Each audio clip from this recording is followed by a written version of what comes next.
General Alex Morrison stood on the command deck of the human battleship New York and watched the smoke rise from the alien city below. 3 years of fighting had finally ended. The bug-like creatures called the Hive had been beaten back from this world. The cost had been terrible, but they had won. Morrison was 52 years old and had been fighting for the Galactic Federation for 30 years. His gray hair was cut short in military style. His blue eyes had seen too many battles and lost too many good soldiers. But he had never stopped believing in the Federation's mission to bring peace to the galaxy. The Federation was made up of dozens of alien species. The reptile-like Vorthak controlled most of the government and military. They were smart and strong, but they looked down on humans. To them, humans were useful fighters, but not smart enough to be real leaders. Most other alien species felt the same way. Humans had joined the Federation 200 years ago. Earth's leaders thought it would bring peace and progress to humanity. In many ways it had. Human colonies spread across dozens of worlds. Human technology improved with alien help. But humans always felt like junior partners, never quite equal to the older alien civilizations. Morrison did not care about politics. He cared about protecting innocent people and following orders. That was why the last battle on Kepler 442b had been so hard for him. The Hive had broken through the main defense line and was heading straight for New Haven, a human colony with 50,000 people. Most were families, farmers, teachers, doctors, and children. The Hive would kill them all if they reached the city. Morrison had two choices. He could follow the battle plan made by Admiral Krexthul, the Vorthak commander. That plan would save the alien military units but let the Hive reach New Haven. Or he could change the plan to save the humans, knowing it would cost alien lives. Morrison chose to save the civilians. He ordered the 23rd Vorthak Regiment and the 15th Zephyrian Battalion to hold their positions while human forces evacuated New Haven.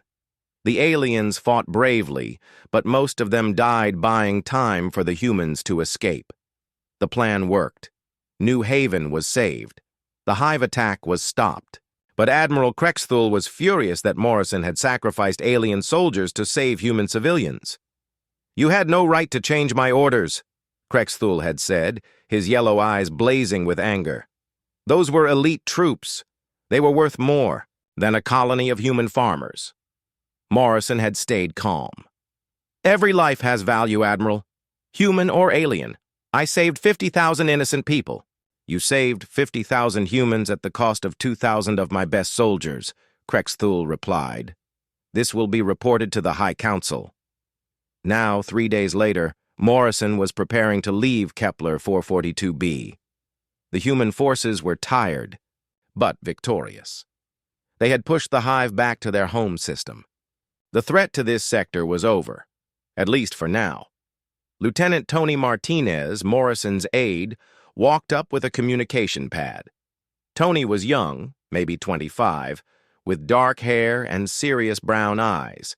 He had been with Morrison for 2 years and was one of the best officers Morrison had ever worked with. "General, we just received new orders from Federation Command," Tony said, handing over the pad. Morrison read the message quickly. His face did not change, but Tony saw his jaw tighten slightly. "Sir, is everything okay? I'm being recalled to Omega Prime for debriefing about the campaign," Morrison said. "Standard procedure after a major operation." Tony frowned. "Seems unusual, sir. Don't they usually do debriefings by video link?" Morrison had the same thought, but he kept it to himself. "Orders are orders, Lieutenant. Prepare my transport." Meanwhile, on Earth, President Katie Sullivan was having her own concerns about the Federation. She sat in her office in New Washington, reading intelligence reports that made her stomach sick. Katie was 48 years old and had been president for 6 years. She had brown hair streaked with gray and green eyes that missed nothing. Before becoming president, she had been Earth's ambassador to the Federation. She knew how the alien government really worked. The intelligence reports came from human agents placed throughout Federation space. For months, they had been hearing whispers about something called the human question. The report said that many alien species were worried about humanity's growing independence and military skill. The humans had started as junior partners in the Federation, but they had proven to be excellent soldiers and engineers. Human troops were often the ones who won difficult battles. Human engineers kept many Federation systems running. Some aliens were beginning to worry that humans were becoming too important, too independent. Katie's chief of staff, Colonel Dan Murphy, knocked on her door and entered. Dan was a big man with red hair and a thick beard. He had been a Marine before joining Katie's staff, and he understood military matters better than most politicians. "Madam President, we have a problem," Dan said, sitting down across from her desk. "Our communication channels with Federation Command are being blocked or delayed. Messages that should take hours are taking days to get through." Katie looked up from her reports. "Accidentally or on purpose?" "Hard to say for sure, but our tech people think it's deliberate. Someone doesn't want us talking to our people in Federation space." Katie felt a chill run down her spine. "Any word from General Morrison?" "He's being recalled to Omega Prime for debriefing. Could be routine, but the timing seems suspicious." Katie stood up and walked to the window. Outside, she could see the gardens where her grandchildren played when they visited. Earth was peaceful now, but she had a bad feeling that was about to change. "Dan, I want you to quietly contact all our colony governments. Tell them to be ready for anything. Don't cause panic, but make sure they know something might be happening." "Yes, ma'am." "What about Morrison?" Katie thought for a moment. Morrison was one of the best people she had ever known. He was honest, brave, and completely loyal to both humanity and the Federation. If the aliens were planning something against humans, Morrison would be one of their first targets. Try to get a message to him. Warn him to be careful. Use the secret channels. Dan nodded and left. Katie stayed at the window, watching her grandchildren play in the garden. She hoped she was wrong about her fears. But 30 years in politics had taught her to trust her instincts, and right now those instincts were screaming that humanity was in danger. Back on the New York, Morrison was packing his personal items for the trip to Omega Prime. The space station was huge, one of the largest structures ever built. It served as the military headquarters for the entire Federation. Morrison had been there many times for meetings and briefings. As he packed, Morrison thought about the last 3 years of fighting. The Hive was one of the most dangerous enemies the Federation had ever faced. They were like insects, but as smart as any alien species. They bred fast and fought without fear. Most importantly, they seemed to hate all other forms of life. The war against the Hive had shown both the best and worst of the Federation. Species that normally competed with each other had worked together to fight the common enemy. But it had also shown the deep divisions between different alien races. The Vorthak thought they were superior to everyone else. The crystal-like Zephyrians believed emotion was weakness. The gas-breathing Nebulons rarely left their special ships. Humans were different. They worked well with any species that treated them fairly. They were flexible and creative in ways that many aliens were not. But they were also emotional and sometimes unpredictable. Many aliens saw these as weaknesses. Morrison believed they were strengths. Human emotions like love, anger, and hope drove them to fight harder and sacrifice more for their beliefs. Human unpredictability made them excellent at finding new solutions to old problems, but he was starting to worry that the Federation leadership did not agree. Tony Martinez returned with the transport arrangements. "Sir, your ship leaves in 2 hours. The trip to Omega Prime will take 4 days." "Thank you, Lieutenant. You'll be in charge here until Colonel Parker arrives to take over the sector command." "Yes, sir." Tony hesitated. "General, if you don't mind me saying so, something feels wrong about this recall. The timing, the urgency, it doesn't feel routine." Morrison looked at the young officer. Tony was smart and had good instincts. Morrison had been thinking the same thing. I hope you're wrong, Tony. But if you're right, remember this. We serve humanity first, the Federation second. Never forget that. 2 hours later, Morrison's transport ship lifted off from Kepler 442b. As the planet fell away below him, Morrison watched the reconstruction crews working to rebuild what the war had destroyed. Human and alien workers labored side by side, just as human and alien soldiers had fought side by side. This was what the Federation was supposed to be about. Different species working together for the common good. Morrison hoped that Vision would survive whatever was waiting for him at Omega Prime. He did not know that his recall was the first move in a plan that would change the galaxy forever. He did not know that powerful aliens had already decided his fate. And he certainly did not know that his death would awaken something in humanity that had been sleeping for 200 years. The transport ship jumped to hyperspace, carrying Morrison toward his destiny. Behind him, the war-torn world of Kepler 442b continued its slow healing. Ahead of him, at Omega Prime, his enemies were preparing for a trial that would shake the foundations of the 4 days later. Morrison's transport ship docked at Omega Prime. The massive space station was shaped like a giant wheel, spinning slowly to create artificial gravity. It housed over 2 million beings from dozens of species. Military ships from across the galaxy came and went from its many docking bays. Morrison stepped off his transport, expecting to be met by a junior officer who would escort him to the briefing rooms. Instead, he found himself face to face with 6 Federation security guards. Their leader was a tall Vorthak with black scales and red eyes. General Morrison, the Vorthak said in accented English. You are under arrest by order of the Federation High Council. Morrison stared at him. On what charges? Crimes against galactic order and species supremacist actions during the Kepler 442b campaign. Morrison felt like he had been punched in the stomach. These were serious charges that could mean life in prison or worse. I demand to speak with Federation Command immediately. You will have your chance to speak at your trial, the Vorthak replied. Now come with us. The security guards led Morrison through the station's corridors. Other beings stopped to stare as the famous human general was walked past in restraints.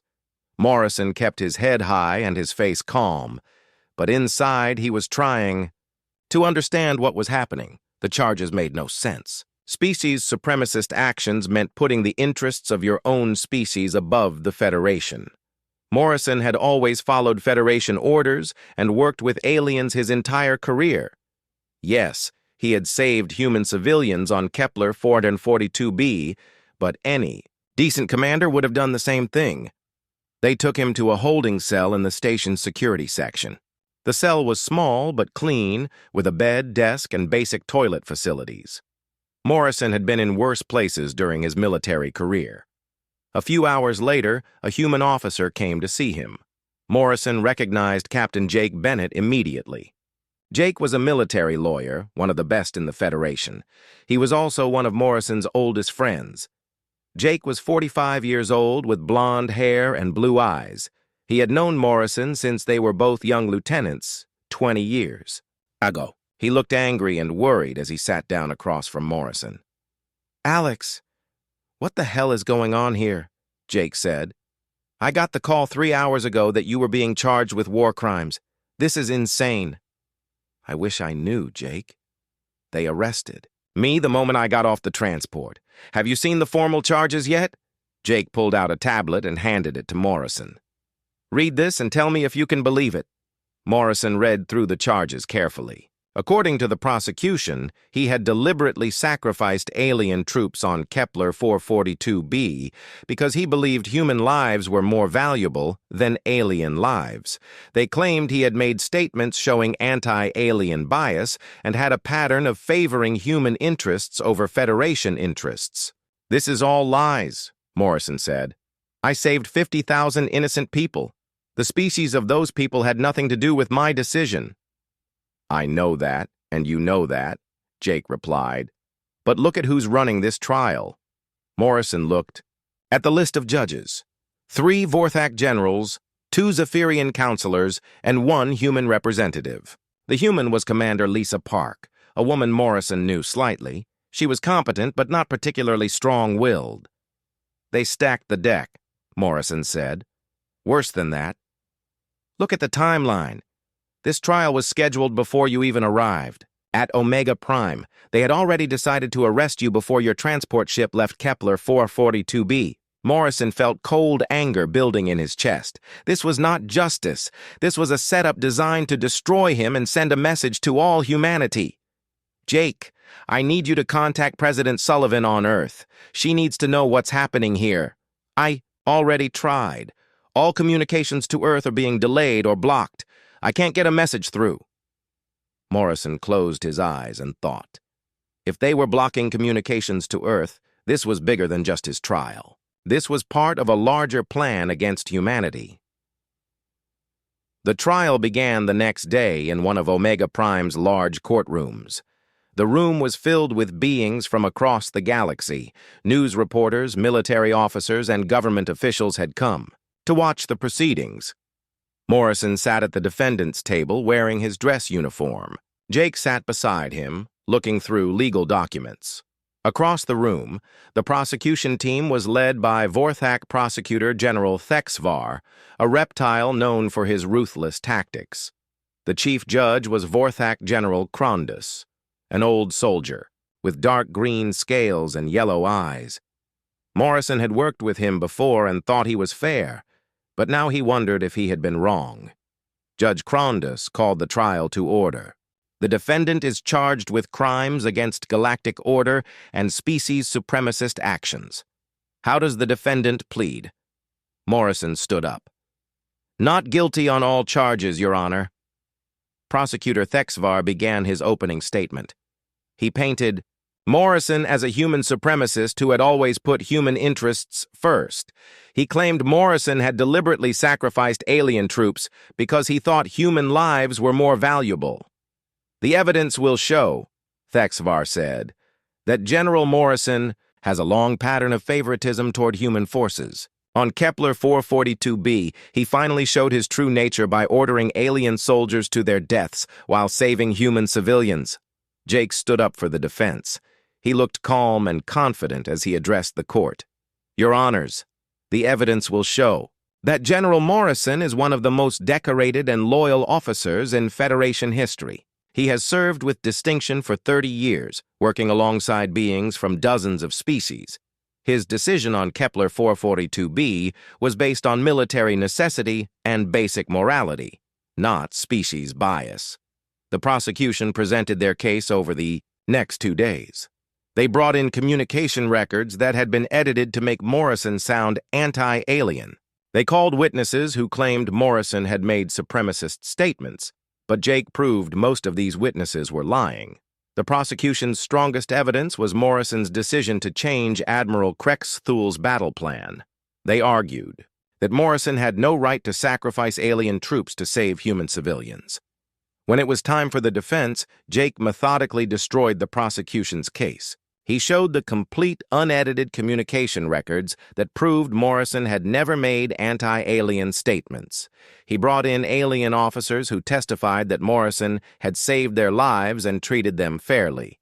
Jake's best witness was Colonel Sam Parker, a human officer who had served under Morrison for 5 years.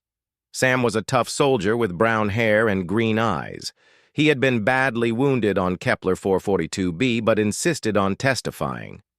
General Morrison is the best officer I've ever served under, Sam said from his wheelchair. He cares about every soldier under his command, human or alien. On Kepler 442b, he made the only choice a decent person could make. He saved 50,000 innocent lives.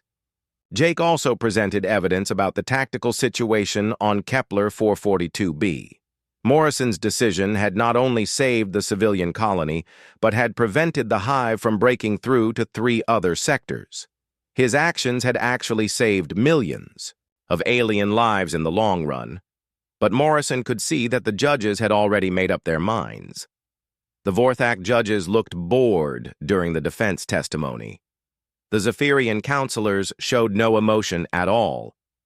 Only Commander Lisa Park seemed to be actually listening to the evidence.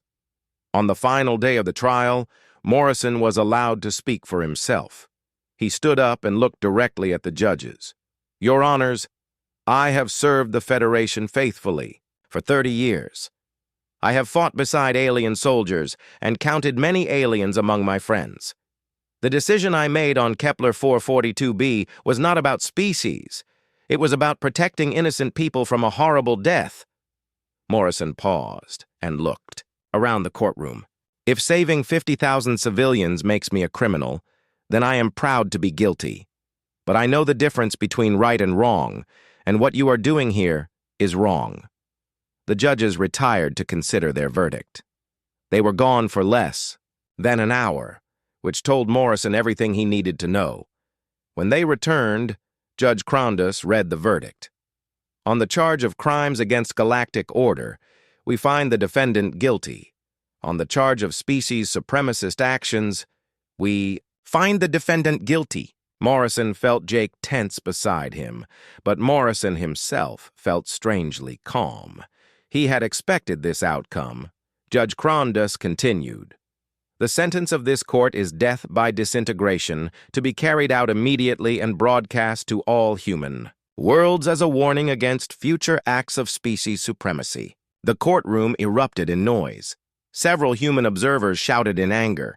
Even some alien observers looked shocked by the harsh sentence. Jake jumped to his feet. "Your Honors, this sentence is completely disproportionate to the alleged crimes. I request an immediate appeal." "Appeal denied," Judge Krondas said coldly. "The sentence will be carried out within the hour." Guards moved to take Morrison away, but he held up his hand. "I have something to say." The room quieted down. Morrison looked directly at the judges, his voice clear and strong. "You think you are punishing one man for disobeying orders, but you are making a terrible mistake. I am not just Alex Morrison. I represent the best values of humanity, courage, compassion, and the belief that all innocent life has value." Morrison's voice. G. The news of Morrison's execution spread across human space like fire through dry grass. Within hours of the broadcast, every human world knew that their greatest military hero had been murdered by the Federation he had served faithfully for 30 years. On Earth, President Katie Sullivan called an emergency meeting of her cabinet.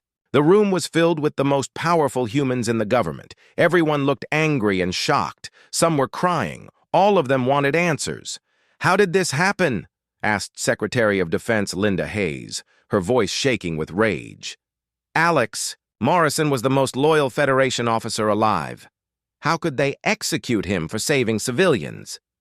Katie looked around the table at the faces of her advisors. These were good people who had believed in the Federation's promise of equality and justice. Now they were seeing the truth about how aliens really viewed humanity. "It happened because they wanted to send us a message," Katie said. "They wanted to show us that humans are disposable, that we serve at their pleasure, and can be eliminated whenever we become inconvenient." Colonel Dan Murphy leaned forward.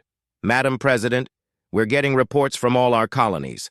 Massive protests, work stoppages, some riots. The people are demanding action." "What kind of action?" Katie asked. "They want us to withdraw from the Federation immediately. Some are calling for war." Katie nodded. She had expected this reaction. Humans were emotional people who formed strong bonds with their leaders and heroes. Morrison had been beloved by soldiers and civilians alike. His murder would not be forgotten or forgiven easily. "Get me Admiral Cooper on the secure channel," Katie ordered. "And someone find out if Captain Bennett made it out of Federation space alive." Admiral Ryan Cooper was the commander of Earth's defense fleet and Morrison's former mentor. He was 60 years old with gray hair and cold blue eyes. Cooper had taught Morrison everything he knew about military strategy. Now he was getting ready to use those lessons against the Federation itself. Cooper was aboard his flagship, the battleship Washington, when Katie's call came through. He had been watching reports from across human space. Every military base was in uproar. Soldiers were demanding permission to attack Federation targets. Ships were requesting orders to return to human space immediately. "Madam President," Cooper said when Katie's image appeared on his screen, "I assume you want to discuss our response to Morrison's murder." "That's exactly what I want to discuss, Admiral. What are your recommendations?" Cooper's face was hard as stone. "First, we immediately recall all human forces from Federation operations. No more human blood spilled for aliens who see us as disposable. Second, we cut all military cooperation until the Federation provides justice for Morrison's murder." "And if they refuse?" Cooper smiled, but there was no humor in it. "Then we show them what happens when you murder a human general." The conversation was interrupted by Cooper's communications officer. "Admiral, we're receiving a priority message from Federation Command. Admiral Krexthul is ordering all human forces to return to their assignments immediately." Cooper looked at Katie through the screen. "Madam President, what are your orders?" Katie thought for a moment. She could order Cooper to comply with Federation demands and hope for peaceful resolution, or she could authorize humanity's first act of defiance against the galactic government they had served for 2 centuries. "Admiral Cooper, you are hereby authorized to recall all human forces to defensive positions. Any Federation officer who objects can speak to me personally." Cooper smiled for real this time. "Yes, ma'am. It will be my pleasure." Within hours, human ships across the galaxy began receiving new orders. The Third Fleet, fighting Hive remnants in the Outer Rim, turned around and headed home. The 7th Engineering Corps, building Federation bases in new systems, packed up their equipment and left. Human soldiers on joint bases gathered their weapons and marched to their transports. Federation's reaction was swift and angry. Supreme Chancellor Vextar, the leader of the Vorthak Empire and de facto ruler of the Federation, sent an immediate message to Earth. The execution of General Morrison was justice served according to Federation law, the message said. Human forces will return to their assignments within 72 hours or face severe consequences. Katie's response was broadcast on all frequencies, so every being in the galaxy could hear it. The Federation murdered Alex Morrison for the crime of saving innocent lives. Until justice is served, humanity withdraws all military cooperation. We will defend ourselves, but we will not fight for a government that executes heroes. The Federation leadership was not prepared for this level of defiance. For 200 years, humans had been obedient junior partners. They followed orders, fought hard, and never questioned authority. This sudden rebellion was shocking. What the aliens did not know was that humanity had been preparing for this moment for decades.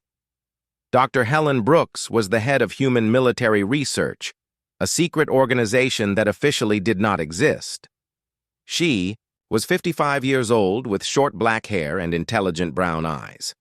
For 20 years, she had been working on projects that the Federation would have banned if they had known about them. Helen's laboratory was hidden deep beneath the Rocky Mountains on Earth. The facility was massive, employing thousands of the brightest human scientists and engineers. Their official mission was to assist with Federation research projects. Their real mission was to ensure humanity's independence. Project Prometheus is ready for activation, Helen reported to President Sullivan over a secure channel. We've been preparing for this day for 20 years. Tell me what we have, Doctor, Katie said. Helen smiled. More than the Federation could ever imagine. While they thought we were helping with their research, we were actually reverse engineering and improving their technology. We've built an entire hidden fleet using advanced AI and nanotechnology. The ships of humanity's secret fleet were unlike anything the Federation had ever seen. They were smaller than traditional warships, but packed with advanced weapons and defensive systems. Most importantly, they used artificial intelligence that could adapt and learn during battle. The AI systems were based on human neural patterns, making them creative and unpredictable in ways that alien computers could not match. Each ship could think for itself and coordinate with other ships in real time. But the hidden fleet was only part of Project Prometheus. Human engineers had also been secretly modifying Federation infrastructure throughout the galaxy. They had built backdoors into computer systems, hidden weapons in supposedly civilian installations, and created communication networks that bypassed Federation monitoring. Captain Jake Bennett had escaped from Omega Prime during the chaos following Morrison's execution. He was now aboard a human transport ship heading back to Earth, but he was not idle. Using his legal training and military contacts, he was coordinating with underground human resistance cells throughout Federation space. These resistance cells had existed for years, originally created as intelligence networks to keep Earth informed about Federation activities. Now they were transforming into something much more dangerous. "The word is spreading," Jake reported to Admiral Cooper from his transport ship. "Every human in Federation space knows what happened to Morrison. They're ready to act when you give the word." Cooper was studying star charts in his ready room aboard the Washington. He was planning humanity's first military action against the Federation, and he wanted it to be memorable. "Jake, I need you to coordinate with our people on the ground. When we strike, I want simultaneous actions across 12 star systems. The Federation needs to understand that humans are everywhere, and we remember everything." The Federation tried to respond to humanity's defiance with economic pressure. They cut trade agreements, froze human assets, and banned human ships from Federation space. They expected this to force humanity back into line within days. Instead, they discovered that humans had been quietly building economic independence for decades. Secret stockpiles of resources, hidden trade networks, and alternative supply chains meant that human colonies could survive without Federation support. More shocking to the aliens was the reaction of other Federation species. Dr. Helen Brooks had authorized the release of carefully selected intelligence files showing decades of Federation corruption and discrimination. Many non-human worlds began questioning whether the Federation truly represented their interests. The aquatic Cedians, who had always been treated as second-class citizens, publicly supported humanity's position. Several independent worlds declared neutrality in the growing conflict. Even some Vorthak colonies began demanding investigations into their government's actions. But it was humanity's technological revelations that truly terrified the Federation leadership. When human engineers began shutting down critical infrastructure they had been maintaining for decades, the aliens realized how dependent they had become on human expertise. Power grids failed on dozens of worlds. Communication networks went dark. Even the great space station Omega Prime experienced mysterious system failures that only human technicians seemed able to fix. President Sullivan called another emergency cabinet meeting 3 days after Morrison's execution. The mood in the room had changed completely. Instead of grief and shock, there was now cold determination. "The Federation has given us an ultimatum," Katie announced. "Return to Servi." The first wave of human attacks hit the Federation like a hammer blow. In 12 star systems simultaneously, human ships appeared from nowhere and struck with deadly precision. But this was not the random violence of an angry mob. This was surgical warfare designed to break the Federation's will to fight. Admiral Cooper led the primary assault on Vorthak Prime, the heart of the Federation government. The human fleet emerged from hyperspace in perfect formation, their ships sleek and deadly. Each vessel was equipped with the latest AI technology, allowing them to coordinate their attacks with inhuman precision. The Vorthak defense fleet was caught completely off guard. Their ships were powerful but slow, designed for massive fleet battles rather than quick strikes. The human ships moved like dancers, dodging enemy fire while delivering devastating attacks. But it was not just the ships that shocked the Vorthak commanders. Before each attack, human vessels projected holographic images of Morrison's execution onto enemy hulls. The message was clear. This was not a random rebellion. This was justice for a murdered hero. This is Admiral Cooper to all Vorthak forces. The human commander broadcast as his ships tore through the enemy fleet. 3 days ago, you murdered General Alex Morrison for saving innocent lives. Today, you learn the cost of that decision. The defense of Vorthak Prime crumbled within hours. The planet's orbital stations were destroyed or captured. The mighty Vorthak fleet, pride of the Federation military, was scattered and broken. Most shocking of all, human forces did not attack civilian targets.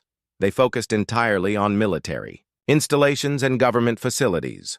While Cooper was devastating Vorthak Prime, Dr. Helen Brooks was unleashing humanity's most terrifying weapon, adaptive nanomachines that could rebuild themselves and change their programming in real time.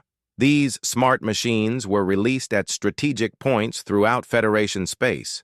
They consumed enemy military equipment while leaving organic life completely unharmed. Weapon systems dissolved into gray dust. Communication arrays simply vanished. Even the mighty fortress worlds of the inner systems found their defenses crumbling as the nanomachines adapted to every countermeasure. The psychological effect was devastating. Federation soldiers watched their equipment disappear before their eyes while enemy machines rebuilt themselves into new and more dangerous forms. Some alien troops abandoned their posts rather than face weapons that seemed to think and evolve.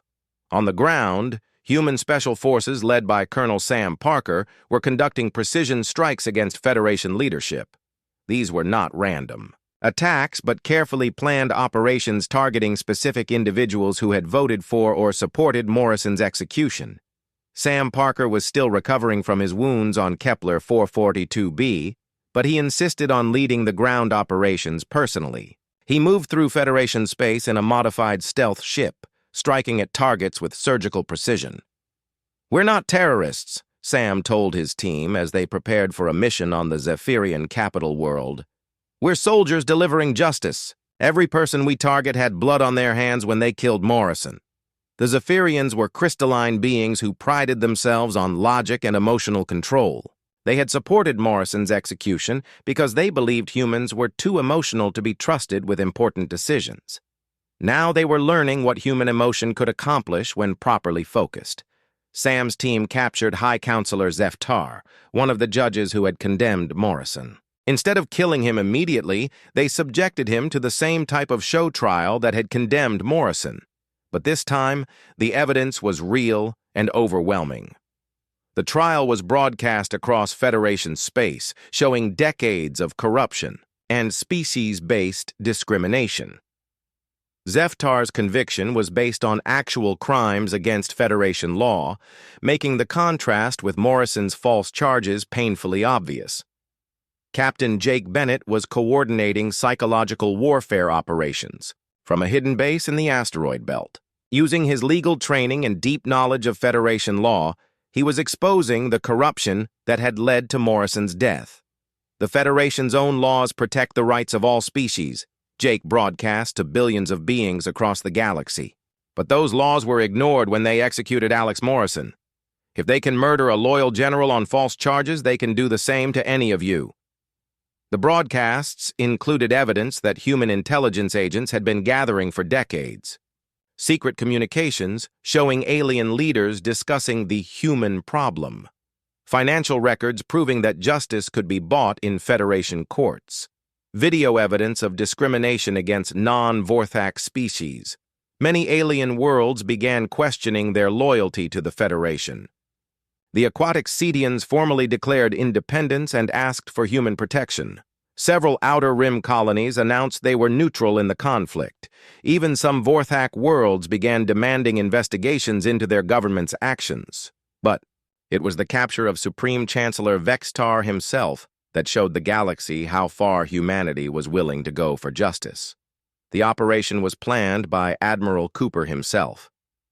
Vextar was attending a military conference on the fortress world of Irongate, supposedly the most secure location in Federation space.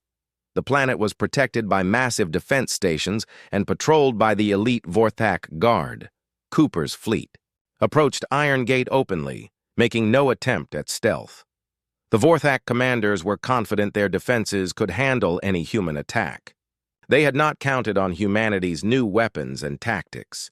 The human ships released clouds of nanomachines that consumed the defense station's weapons while leaving their life support systems intact. The stations became useless for defense, but remained habitable for their crews. It was a message that humans could kill their enemies if they chose to, but preferred to simply disable them. Human special forces landed on Iron Gate and fought their way to the conference center.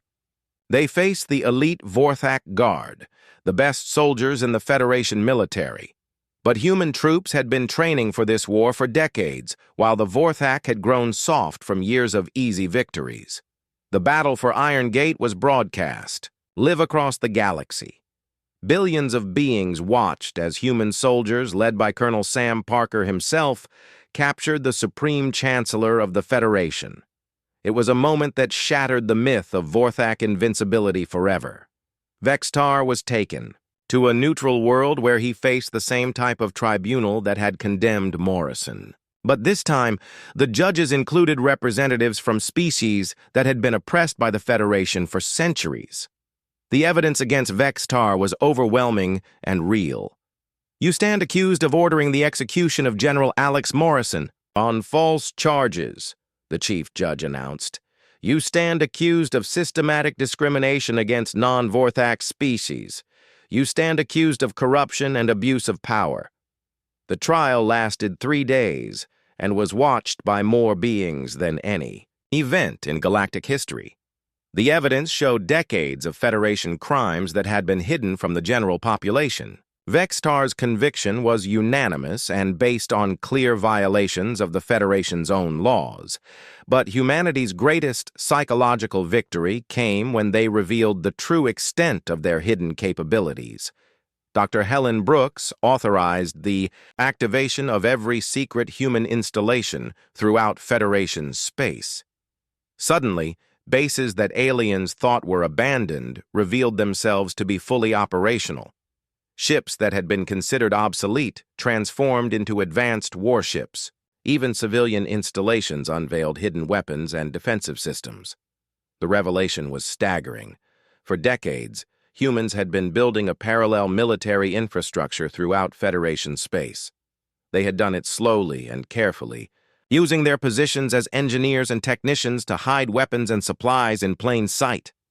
"We've been preparing for this day for 20 years, Dr. Brooks announced in a broadcast to the galaxy. "Every human who died serving the Federation, every act of discrimination we endured, every time we were told we weren't good enough, we remembered it all and prepared. The Federation military found itself facing an enemy that seemed to be everywhere, at once. Human forces appeared from hidden bases in systems that had been considered secure for centuries. Federation commanders realized that humans had been watching and planning while pretending to be loyal servants. The war reached its turning point when the Federation attempted to use their ultimate weapon, a massive battle station called the Doomsday Platform. The station was the size of a small moon and carried enough firepower to destroy entire fleets. Admiral Cooper led the human fleet in a direct assault on the platform. The battle was broadcast live across the galaxy as humanity's small, fast ships dodged between the massive weapon arrays of the Doomsday Platform. But the real surprise came when the platform's AI systems suddenly turned against their Vorthak controllers.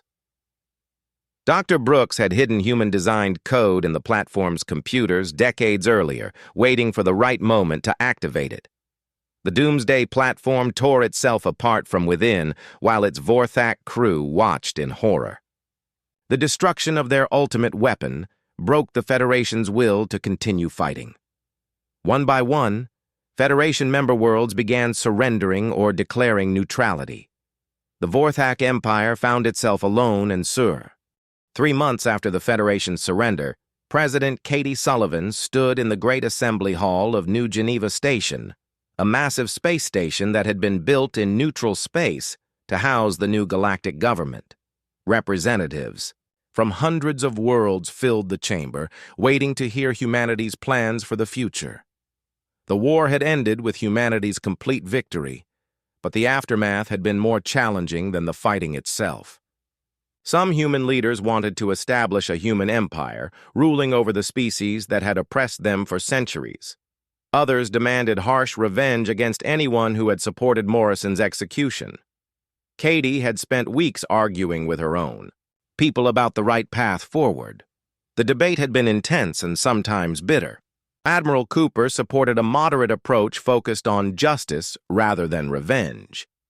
Dr. Helen Brooks wanted to use humanity's technological advantage to force rapid social changes. Captain Jake Bennett argued for legal proceedings against war. Criminals, but mercy for ordinary citizens. The decision that would shape the galaxy's future had been made the night before, during a private ceremony that few beings would ever know about. Katie and her senior advisors had gathered at Morrison's grave on Earth, where his body had been returned after the war for burial with full military honors. Standing beside the simple headstone, Katie had asked herself what Morrison would have wanted. The answer came to her as she remembered his final words before execution. He had died believing in justice and equality, not conquest and domination. Now, facing the assembled representatives of dozens of species, Katie was ready to announce humanity's decision.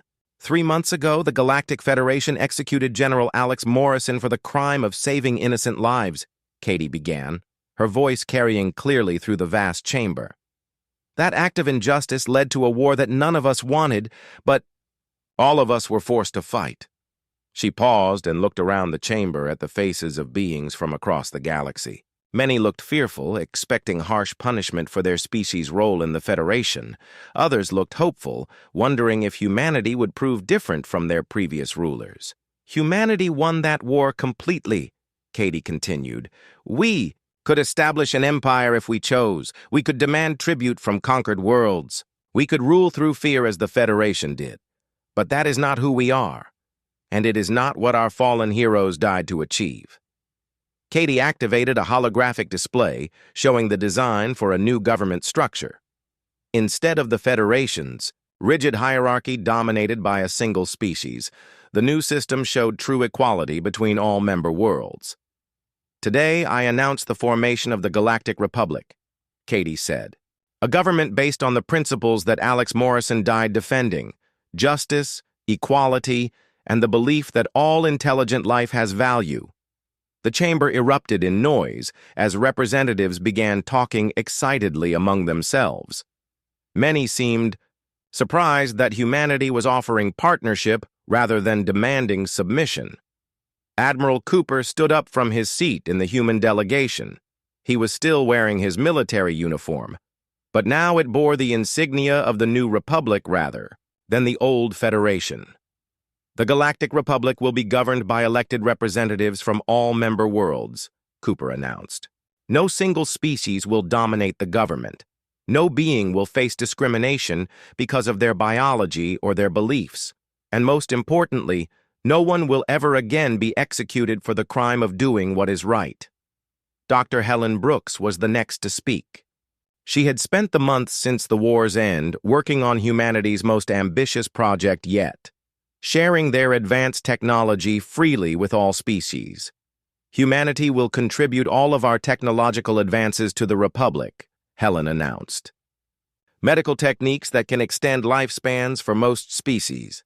Terraforming technology that can make dead worlds habitable. Clean energy systems that can power entire civilizations without damaging their environments. The offer was stunning. The aliens had expected humanity to guard their technological secrets jealously, using them to maintain dominance. Instead, humans were offering to share everything they had developed. Captain Jake Bennett rose to address the legal framework of the new government. He had spent weeks drafting the Republic's constitution, incorporating the best elements of legal systems from dozens of species. The Republic will be governed by law, not by the whims of rulers, Jake announced. Every being will have the right to fair trial, legal representation, and protection from discrimination. We call this the Morrison Doctrine. Justice must be blind to species, wealth, and political power. The reaction from the assembled representatives was mixed. Some were enthusiastic about the opportunity to join a truly equal government. Others were suspicious, wondering if this was some kind of trap. A few openly questioned whether humans could be trusted to keep their promises. The first challenge came from Counselor HFY, a Vorthak representative from one of the inner worlds. He stood up slowly, his red eyes fixed on Katie. "Why should we trust humans to treat us fairly?" HFY asked. "Your species has just proven you are capable of terrible violence. What guarantee do we have that you will not become tyrants like your predecessors?" Katie had expected this question. She gestured to Colonel Sam Parker, who walked to the center of the chamber. Sam was still recovering from his war wounds, but had insisted on being present for this moment. 3 days ago, human forces captured the last Federation war criminals hiding on Vorthak 7, Sam announced. Among them was General Krondas, the judge who sentenced Alex Morrison to death. A murmur went through the chamber. Many representatives remembered Krondas as one of the most powerful Vorthak military leaders. General Krondas has been tried by a Republic court for his crimes against justice, Sam continued. He was found guilty based on clear evidence and sentenced to life imprisonment. But here is the important part. He was given a fair trial with legal representation. He was allowed to present evidence in his defense. The proceedings were public and transparent. Sam looked directly at Counselor HFY. That is the difference between human justice and Federation justice. We punish the guilty, but we do not murder innocents. We follow our own laws even when dealing with our enemies. The demonstration had a powerful effect on the assembly. Many representatives began to believe that humans might actually keep their promises about equality and justice. But the real test came when Katie announced humanity's most controversial decision. The Republic offers full membership to any world that agrees to our principles of equality and justice, Katie said. This includes former Federation worlds, even those that supported General Morrison's execution. We believe in redemption and second chances. The chamber exploded in shocked conversation. Many humans in the delegation looked angry at the offer of mercy to their former enemies. Some alien representatives seemed stunned that they were being offered forgiveness rather than punishment. The debate continued for hours. Representatives from dozens of worlds stood up to ask questions, voice concerns, or pledge their support. Slowly, a consensus began to emerge that the Republic offered the best hope for a peaceful and prosperous galaxy. The first world to officially join the Republic was New Haven, the human colony that Morrison had died to save. The colony's representative, a farmer named Tom Green, spoke for millions of grateful civilians. "General Morrison gave his life to save our families," Tom said simply. "The least we can do is help build the kind of galaxy he believed in." One by one, other worlds began announcing their decision to join. The aquatic Cedians, who had been discriminated against for centuries, were among the first alien species to sign up. Several independent worlds that had declared neutrality during the war also chose to join. Even some former Federation worlds began applying for membership. The decision was not easy for them, but the alternative was isolation in a galaxy that no longer had room for the old ways of thinking. The process took months, but eventually more than 200 worlds had joined the Galactic Republic. The new government was officially established with Earth as its capital and Katie Sullivan as its first elected president. Admiral Cooper became the Republic's first military commander, tasked with defending the new government from external threats, while ensuring that the military never again became a tool of oppression. Dr. Helen Brooks was appointed as the Republic's chief scientist, leading efforts to share advanced technology throughout the galaxy. Captain Jake Bennett became the Republic's first Attorney General, establishing courts and legal systems based on true equality and justice. His first major case was prosecuting the remaining Federation war criminals, but he ensured that even the worst offenders received fair trials. The most important ceremony came 6 months after the war's end. On the first anniversary of Morrison's execution, the Republic dedicated a memorial academy on the site of the old Omega Prime station. The Alex Morrison Memorial Academy was designed to train the next generation of Republic leaders. Students from dozens of species would study together, learning the principles of justice, equality, and service that Morrison had embodied. Katie stood before the Academy's main entrance, reading the inscription that Captain Bennett had proposed. "He died believing in justice. We lived to achieve it." Admiral Cooper joined her for the dedication ceremony. The old soldier looked tired.